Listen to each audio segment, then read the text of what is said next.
Media times news channel देखे आप सभी दर्शकों का बहुत बहुत स्वागत है। मैं हूं रमनदीप कौर। इस वक्त की बड़ी खबर आ रही है प्रयागराज से। क्या है पूरा मामला, देखने के लिए बने रहिए हमारे। थाना क्षेत्र के मामा भांजा तालाब चौकी के पास जहां गोली चलने की चर्चा तेज हुई तो मौके पर आला अधिकारी पहुंचे और जांच में सामने आया कि चौकी के पास ही दो पक्ष किसी ज़मीन को लेकर तहसील की टीम को बुलाया था और एक पक्ष के द्वारा ज़मीन की तरफ गोली चलाई गई, जिससे दो लोग घायल हुए हैं। पुलिस कोई कर्मी घायल नहीं हुआ है और प्रथम दृष्टया ये भी लग रहा है कि जो रिवॉल्वर थी जिससे गोली चली वो लाइसेंसी थी। फिलहाल पुलिस अब इस मामले में मामला दर्ज करके जांच में जुट गई और क्या कुछ कहना है डीसीपी यमुनानगर विवेक चंद का, आइए दिखाते हैं आपको। देखिए, जो एक प्रारंभिक रूप से सूचना प्राप्त हुई थी कि थाना नैनी क्षेत्र में मामा भांजा चौकी के पास में कुछ लोगों द्वारा गोली चलाई गई है। सूचना पे तत्काल आपके थाना की टीम पहुंची, एसीपी साहब भी पहुंचे और मैं भी पहुंचा हूं यहाँ पे। इसमें जो प्रथम दृष्टया जो तथ्य हैं वो इस प्रकार से हैं कि दो पक्षकारों के बीच में आपस में किसी एक लैंड डिस्प्यूट को लेकर के तहसील इत्यादि की टीम बुलाई गई थी और तहसील इत्यादि की जो टीम थी, रेवेन्यू की जो टीम थी, उनके इंटरवेंशन के पश्चात दोनों पक्ष अपना अपना इशू लेकर के यहाँ चौकी के पास में सामने वाले रोड पे पहुँचे थे। तभी उनमें आपस में मारपीट हुई है। दोनों पक्षों के पक्षकार न पहुँच करके अधिवक्ता गण ही पहुँचे थे। प्रथम पक्ष के भी अधिवक्ता गण थे। द्वितीय पक्ष में जो प्रथम पक्ष है उसमें सारे लोग अधिवक्ता ही थे और दूसरे पक्ष में कुछ अधिवक्ता थे और कुछ प्राइवेट लोग भी थे। तो इसी बीच में प्रथम पक्ष के एक व्यक्ति द्वारा जो कि देखने से प्रत्यक्षदर्शियों के देखने से प्रतीत होता है कि एक लाइसेंसी जो पिस्टल था उससे ज़मीन की तरफ उसका रुख करते हुए फायर किया गया। जो अभी प्रारंभिक जानकारी मिली है वैसे उसके हिसाब से दो लोगों के पैर में गोली के कुछ घाव लगने की सूचना प्राप्त हुई है। कुछ लोगों द्वारा ये भी भ्रामक सूचना फैलाई जा रही थी कि किसी पुलिसकर्मी को गोली लगी है, परंतु किसी पुलिसकर्मी को अथवा जो चौकी इंचार्ज हैं वो आपके पीछे ही खड़े हैं, इनको किसी गोली के द्वारा हताहत होने की कोई सूचना ऐसी नहीं है। इसमें जो दोनों पक्ष हैं उनका जिनके भी इसमें चोट इत्यादि लगी है उनका मेडिकल कराया जा रहा है। तहरीर प्राप्त करके अभियोग पंजीकृत कराया जा रहा है और जिन्होंने भी अपराध किया है शीघ्र उनकी गिरफ्तारी करके सख्त से सख्त कार्रवाई उनके खिलाफ सुनिश्चित की जाएगी। तो जानकारी है कि चौकी प्रभारी और एक सिपाही को लगी है। चौकी प्रभारी आपके सामने खड़े हैं, इनको कोई हताहत होने की कोई सूचना नहीं है। कोई कांस्टेबल भी जो यहाँ तैनात हैं उनमें भी किसी को कोई गोली से अथवा किसी प्रकार की चोट लगने की कोई ऐसी पुष्टि नहीं हुई है। ये एक भ्रामक रूप से सूचना फैलाई जा रही थी और इसी की ये आपके सामने पुष्टि हो रही है।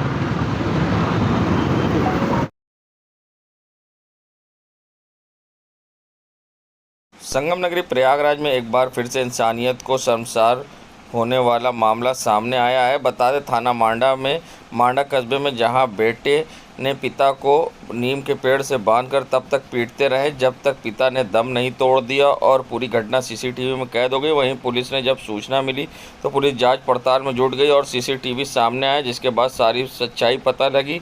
बता दें, पुलिस की जांच में सामने आया पिता को पेड़ से बांधकर पीटा गया और दम तोड़ने के बाद अंतिम संस्कार कर दिया गया। वहीं मृतक परिजनों की तहरीर पर अब पुलिस दोनों बेटों को हिरासत में लेकर कार्रवाई शुरू कर दी है और क्या कुछ कहना है इस पर एसीपी मेजा का, आइए दिखाते हैं आपको।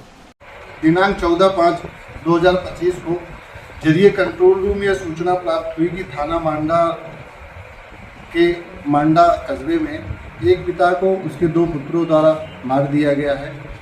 उक्त सूचना पर थाना मांडा पुलिस मौके पर पहुंचती है और यह पाती है कि मृतक दिनेश मौर्य, जिसकी उम्र लगभग 58 वर्ष है, को उसकी पत्नी और उसके दो बेटों द्वारा पेड़ में बांध के मारपीट की गई है, जिसमें उसको चोटें आई और बाद में उसकी मृत्यु हो गई। परिजनों द्वारा बिना पुलिस को सूचना दिए शव का अंतिम संस्कार कर दिया गया। मृतक के परिजन से तहरीर प्राप्त कर मुकदमा पंजीकृत कर लिया गया है मृतक के पत्नी तथा 2 बेटों को पुलिस कस्टडी में लेके अग्रिम विधिक कार्रवाई की जा रही है।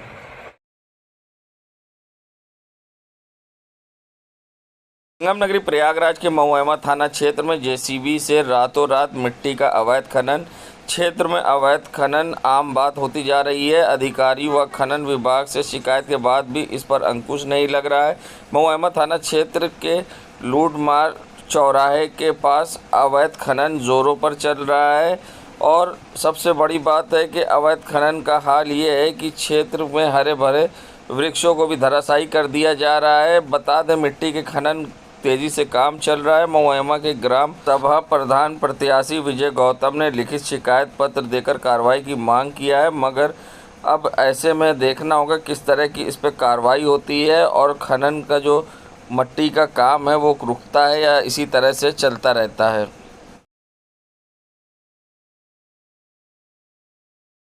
संगम नगरी प्रयागराज में जहां सिविल लाइन पुलिस को बड़ी कामयाबी मिली है। युवक को गोली मारने वाला बदमाश गिरफ्तार। सोनू बदमाश ने धोबी घाट चौराहे के पास बाइक रोककर मारी थी गोली। बता दें, बदला लेने के लिए युवक बदमाश अख्तर ने मारी थी गोली। साजिशकर्ता समेत कई बदमाशों की तलाश में पुलिस टीम लगातार दे रही दबिश। अख्तर अहमद को अवैध तमंचे के साथ सिविल लाइन पुलिस ने किया गिरफ्तार। ऑपरेशन सिंदूर को लीड करने वाली सोफिया कुरैशी के भारतीय जनता पार्टी के मध्य प्रदेश के मंत्री विजय शाह के द्वारा विवादित टिप्पणी किए जाने के बाद राजनीति अब गर्मा गई है और वहीं अब विपक्ष लगातार भारतीय जनता पार्टी को घेर रही है। तो वहीं संगम नगरी प्रयागराज के पत्थर गिरजाघर से सुभाष चौराहे तक समाजवादी पार्टी की महिला मोर्चा की कार्यकर्ताओं ने आक्रोश मार्च निकालकर अपना विरोध जाहिर किया। साथ ही मंत्री विजय शाह को पार्टी से निष्कासित करने और उनके खिलाफ कार्रवाई किए जाने की मांग करते हुए कहा कि जो बेटी देश के लिए आतंकवादियों के खिलाफ कार्रवाई कर रही लड़ रही है उसे आतंकवाद की बहन बताने का काम भारतीय जनता पार्टी के मंत्री ने किया और ऐसे मंत्री को पार्टी से निष्कासित करना चाहिए और सख्त से सख्त कार्रवाई करनी चाहिए। और क्या कुछ कहना है आइए दिखाते हैं आपको। कि आपको शर्म आनी चाहिए, जिस बेटी ने इस देश में नाम किया, पाकिस्तान में जाके उन्होंने हमला किया और इस बेटी के लिए सलाम करने के बजाय आप उनको आतंकी देशद्रोही बता रहे हैं। मतलब आप होते कौन देशद्रोह का या देश इसके राष्ट्रवाद का सर्टिफिकेट देने वाले। मैं ये मांग करती हूँ प्रधानमंत्री जी से कि इनको पार्टी से तत्काल निष्कासित किया जाए और उनका इस्तीफा लिया जाए। और साथ ही साथ एक और बात कहना चाहती हूँ कि मैं प्रधानमंत्री जी को चूड़ी भेंट करना चाहती हूँ। चूड़ी इसलिए भेंट करना चाहती हूँ कि प्रधानमंत्री जी आप इस कुर्सी के लायक नहीं हैं। पाकिस्तान से मुठभेड़ करने का एक अच्छा मौका था। पहलगाम में हमारे 28 निर्दोष मारे गए हैं और वहाँ पे कोई सेना नहीं थी और कहते कि आपने आतंकियों को नहीं पता लगा पाए कि वो आतंकी कौन थे, उनका नाम नहीं, उनके बारे में कोई चर्चा नहीं हो रही है और आपने किसी दूसरे देश के कहने पर सीज फायर कर लिया। दो देशों के बीच में तीसरे देश का क्या अधिकार है। इस समय पूर्व मुख्यमंत्री आर.एन. रेड्डी इंदिरा गांधी जी याद किया जा रहा है कि इंदिरा गांधी जी ने अमेरिका से आंख मिलाकर उनका फोन नहीं उठाया उस वक्त और पाकिस्तान को 2 टुकड़े करने का काम किया। इसको दिलेरी करते हैं हमारे प्रधानमंत्री जी, कायर हैं। इसलिए मैंने उनको चूड़ी भेंट करने का काम किया। आप भी इस मंत्री के लायक नहीं, प्रधानमंत्री के लायक नहीं। मंजू यादव, महिला महानगर 10, समाजवादी पार्टी।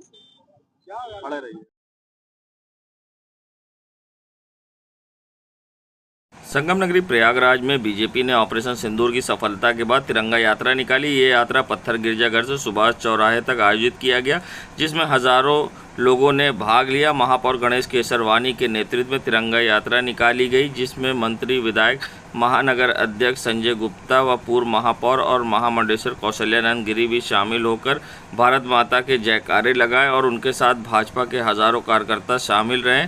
पूर्व सैनिकों ने भी तिरंगा यात्रा में भाग लिया और अपने अनुभवों को साझा किया। उन्होंने कहा कि ये यात्रा भारतीय सेना की वीरता और बलिदान को सम्मानित करने का अवसर है। तो वहीं इस मौके पर भारतीय जनता पार्टी के अल्पसंख्यक मोर्चा के लोग और मुस्लिम समुदाय के लोगों ने बढ़ चढ़कर हिस्सा लिया है और साथ ही ऐसे में सूफिया कुरैशी का हाथों में पोस्टर लेकर भारत माता की जय के नारे लगाते दिखे। तो वहीं लोगों के हाथ में जहां विंग कमांडर व्योमिका सिंह और कर्नल सूफिया कुरैशी और प्रधानमंत्री नरेंद्र मोदी का पोस्टर था और लोग भारत माता की जयकारे हाथों में तिरंगा लेकर लगाते दिखाई दिए और पाकिस्तान मुर्दाबाद के भी यहां पर नारे लगे। बता दें मुस्लिम समुदाय के लोगों ने भी बढ़ चढ़कर इस तिरंगा यात्रा में हिस्सा लिया और हर कोई उत्साहित दिखाई दिया। और ऐसे में मंत्री नंदी का क्या कुछ कहना था और मुस्लिम समुदाय के लोगों का क्या कहना था और किन्नर अखाड़े की महामंडलेश्वर का क्या कुछ कहना था, आइए दिखाते हैं आपको। देखिए आदरणीय प्रधानमंत्री में 2017 के बाद से भारत मामले में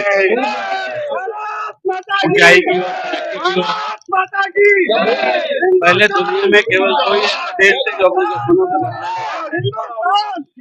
आदरणीय प्रधानमंत्री जी के नेतृत्व में तीसरी सबसे बड़ी शक्ति बनकर के भारत उभरा है और जो भी भारत की ओर उठाता है उसका समूल नाश करने के लिए हमारे देश की सेनाओं ने मुंहतोड़ जवाब देने का काम किया और उनको मिट्टी में मिलाने का काम किया।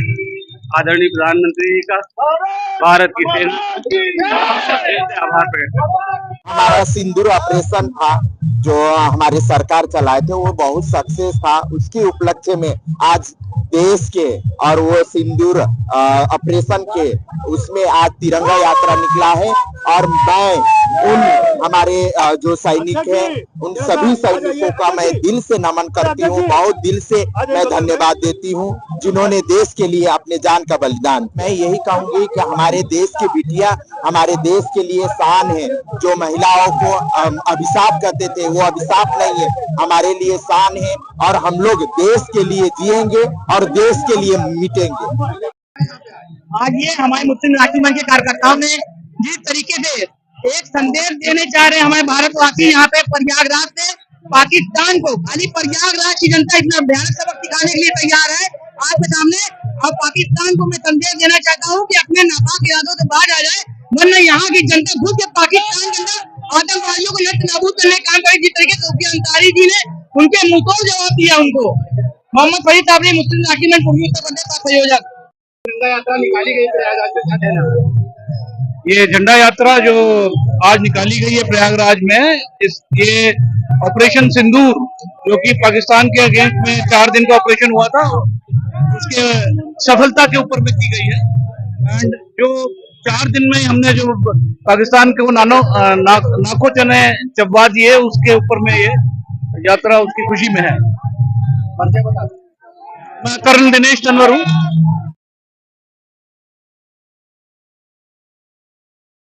संगम नगरी प्रयागराज में जहां 14 तारीख की रात को एक क्रेटा कार और मोटरसाइकिल में कोतवाली थाना क्षेत्र में भिड़ंत हो गई। बता दें जहां मानसरोवर के पास ये भिड़ंत हुई है। बताया जा रहा है स्वप्निल पांडे उम्र 28 निवासी कीटगंज जो कि मानसरोवर चौराहे पर क्रेटा गाड़ी द्वारा जिसका एक्सीडेंट हुआ है और गाड़ी का नंबर था क्रेटा UP 70X 5006।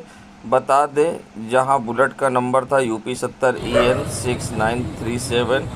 दोनों गाड़ियों में भिड़ंत हुई है और तेज़ रफ्तार में गाड़ियां थी जो कि आपस में भिड़ी हैं, मगर कार चालक एयर बैग खुलने की वजह से सुरक्षित रहा, मगर बुलेट चालक के चोट आई है। बताया जा रहा है उत्कर्ष सिविल लाइंस में एक रेस्टोरेंट चलाते हैं और स्वप्निल दोनों पैर डैमेज हो गया है एक्सीडेंट में, जिसे तत्काल मेडिकल कॉलेज से लखनऊ रेफर किया गया है। और साथ ही ऐसे में पुलिस अब मामला दर्ज करके जांच पड़ताल में जुट गई है।